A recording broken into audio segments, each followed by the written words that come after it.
Dans cette vidéo, je vais te donner 5 mauvaises habitudes qui te font grossir. Et parfois, on ne sait même pas ou on s'en rend même pas compte parce que justement, ça fait partie de nos routines et que c'est devenu banal. La première des choses, c'est de sauter des repas. Que ce soit parce qu'on n'a pas faim, parce qu'on manque de temps ou parce qu'on veut compenser, que ce soit avant ou après, parce qu'on est à un restaurant ou qu'on s'est fait plaisir.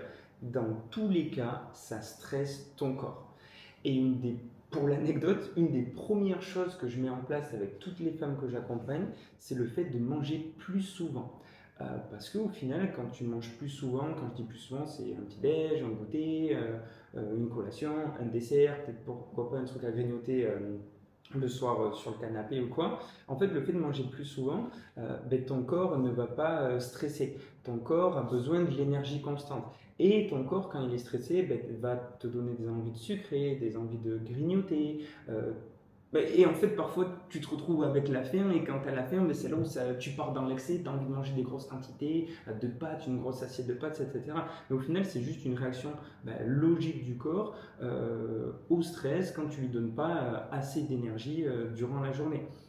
Donc, c'est super important d'avoir ces repas réguliers. Après, il n'y a pas de règle définie. Il y a des personnes qui ne prennent pas de petit-déj, mais qui prennent deux goûters, d'autres qui ne prennent pas de goûter, mais qui prennent quelque chose à manger devant le soir aussi. En fait, ça dépend de chaque personne, mais c'est super important de manger régulièrement, et parce que si tu sautes des repas, tu vas finir par directement, tu stresses ton corps, et quand ton corps est stressé, il va t'envoyer des signaux de faim, des envies sucrées, des envies de gras, des envies de grignoter, des envies de manger ceci, cela.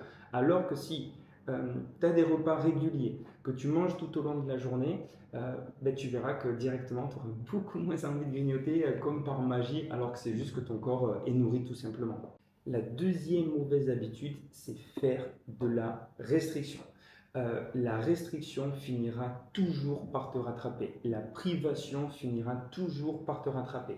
Que ce soit quand tu refuses quelque chose qui te donnait envie, du style on te propose une part de gâteau au boulot, ah non non j'essaie de faire attention, ou ah ce soir on fait un resto, tu viens, ah non non non je peux pas, je dois faire attention.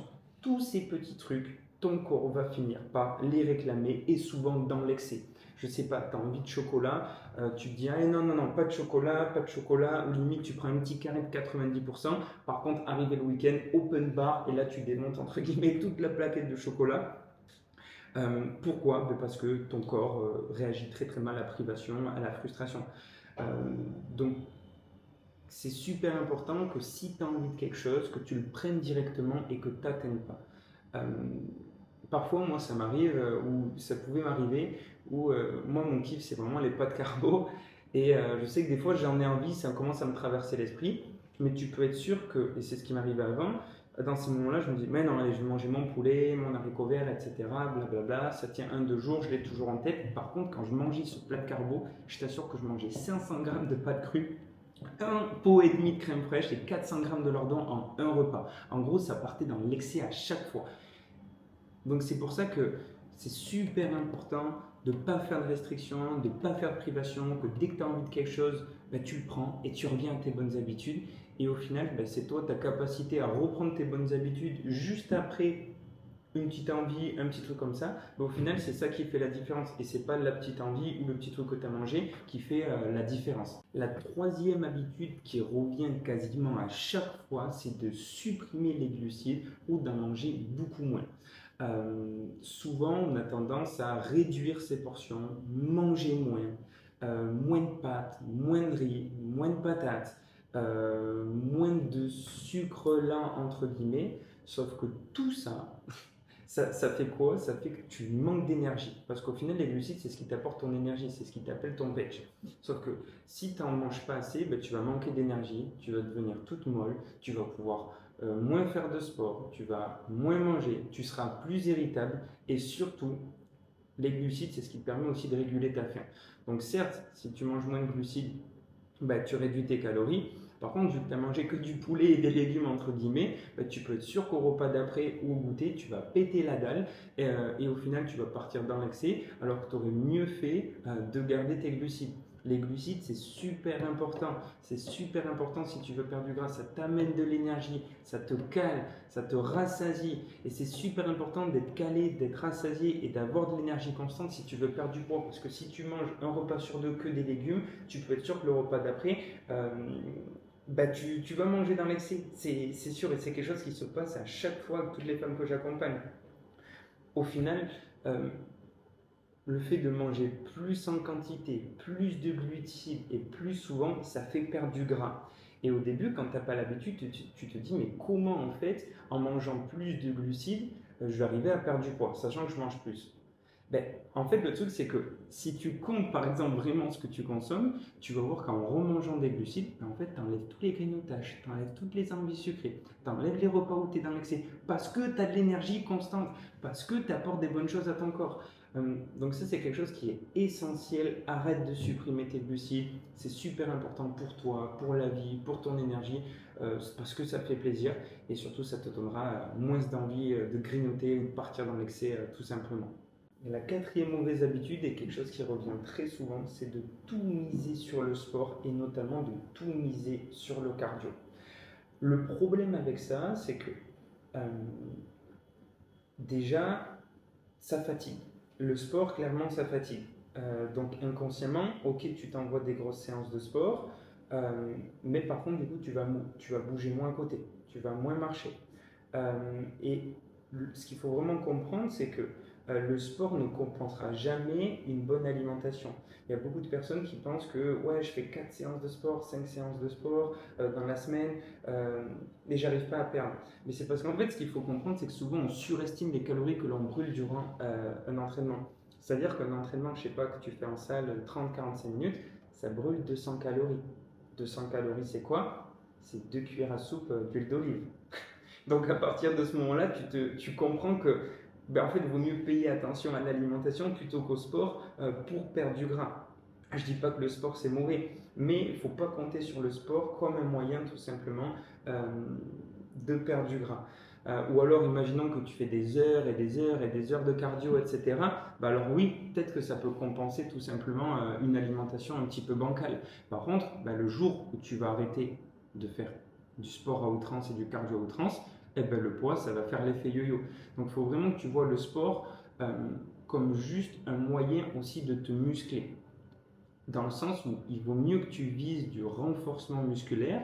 Pourquoi? Parce que plus tu es musclé, plus tu actives ton métabolisme, plus tu brûles des calories. Et en plus, si tu perds du gras et que dessous tu as un peu de muscle, clairement, c'est un petit peu mieux dans le miroir. Mais il ne faut vraiment pas que tu comptes comme le sport, comme un moyen de compenser tout ce que tu manges. Le sport, il faut vraiment que tu le vois comme un petit bonus. C'est quelque chose qui va t'aider à être plus dessiné, à être un peu plus musclé, à avoir des fessiers un peu plus bombés, des cuisses plus fines, etc. dans le miroir, mais pas comme un moyen de brûler des calories. Sinon, tu seras très déçu. C'est pour ça qu'il y a tant de personnes qui font du sport et qui ne perdent pas de gras parce qu'on surestime les calories que l'on brûle avec le sport. Le sport ne fait pas brûler tant de calories que ça. Mais surtout aussi parce que ça engendre énormément de fatigue. Imagine que je sais pas, tu finis tous les soirs à 18h, que tu vas à la salle directement pendant 1h30, que tu te fais de la marche, du cardio, etc. Donc en gros, que tu te la tues, que tu donnes tout pour le sport, le truc c'est que arrivé le soir, tu es complètement claqué, tu es fatigué, boum, tu vas compenser avec l'alimentation parce que le sport ça donne plus faim et au final, tous tes efforts, ils sont compensés et équilibrés parce que tu as envie d'avoir un gros plat de pâtes entre guillemets le soir. Donc c'est pas tenable sur le long terme et surtout faut avoir le temps aussi quoi. Imagine tu arrives à faire 5 séances, 6 séances de 1h30 dans la semaine, je sais même pas ce que je fais moi.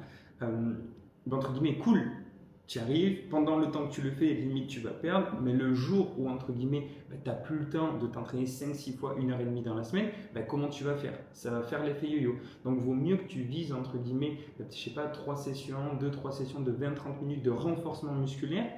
Mais par contre que tu payes un peu plus attention à ton alimentation, et là tu vas voir que ça va être différent, complètement. Donc ne compte pas sur le sport pour pouvoir perdre du gras, mais vois-le plutôt comme un moyen de te muscler tout simplement.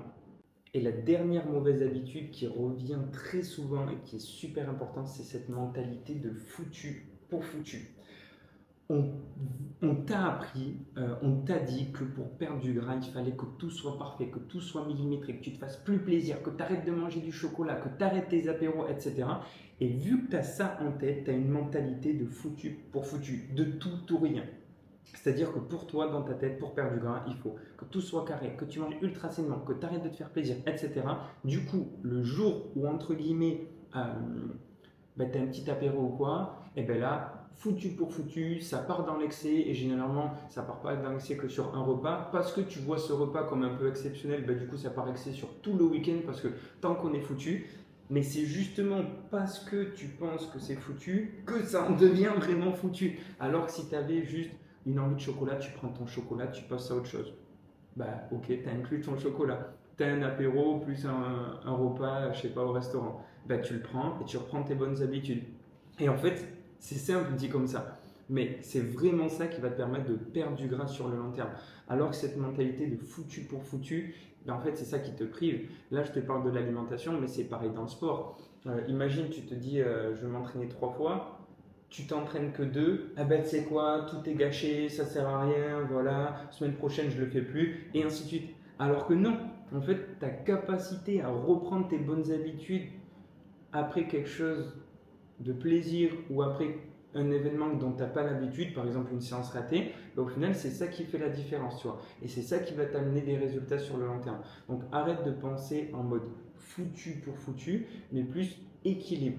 Équilibre, équilibre, et tu verras que ça fait une grosse différence. Tu peux te faire plaisir et arriver à perdre du gras. Tu n'es pas obligé de faire des heures de sport et en même temps arriver à te muscler. Et ça, c'est vraiment très important de le comprendre, de l'intégrer, même si je sais que c'est pas facile. Quand on a essayé, je sais pas, des tonnes de régimes, des tonnes de méthodes, de trucs, etc. Mais au final, il n'y a que comme ça que tu tiens sur le long terme. Tu peux demander, je sais pas, à toutes les personnes qui ont le physique que toi tu souhaites déjà avoir, elles vont te dire, elles kiffent ce qu'elles mangent, elles kiffent comment elles s'entraînent, ça leur prend pas beaucoup de temps. Et c'est justement parce qu'elles aiment ce qu'elles mangent, parce que ça leur prend beaucoup de temps et qu'elles aiment comment elles s'entraînent, qu'elles arrivent à avoir le physique que toi tu n'as pas encore. Mais c'est parce qu'en fait elles aiment. Donc il faut que tu aimes ce que tu manges, il faut que tu aimes le sport que tu fais et que tu arrêtes ce foutu pour foutu ou que tu fasses des choses juste pour perdre du poids. Ouais, si tu fais des choses que dans le but de perdre du poids, bah, entre guillemets, tu vas le faire parce que tu es challengé au début, c'est un nouvel objectif, etc. Mais au bout d'un moment, tes anciennes habitudes vont reprendre. Donc ça revient un peu cette mentalité de foutu pour foutu. Il faut que tu trouves ce qui te correspond, un lien entre tes plaisirs et ton objectif. Euh, Parce que tu n'es pas obligé que tout soit parfait pour avoir des super résultats, tout simplement. Donc si cette vidéo t'a aidé, t'a apaisé, et tu peux voir que tout simplement tu peux perdre du gras sans pour autant que tout soit parfait, abonne-toi si toi aussi ton but c'est d'arriver à perdre du poids en continuant de te faire plaisir, en continuant de garder ta vie sociale. Et si ça t'intéresse, tu peux, et que tu sens que tu as besoin d'aide, tu peux réserver un appel avec moi pour en savoir un petit peu plus sur ma méthode, comment j'accompagne les femmes, ou tu peux m'envoyer un message directement sur Instagram. Et je te dis à bientôt pour une nouvelle vidéo et n'oublie pas de t'abonner.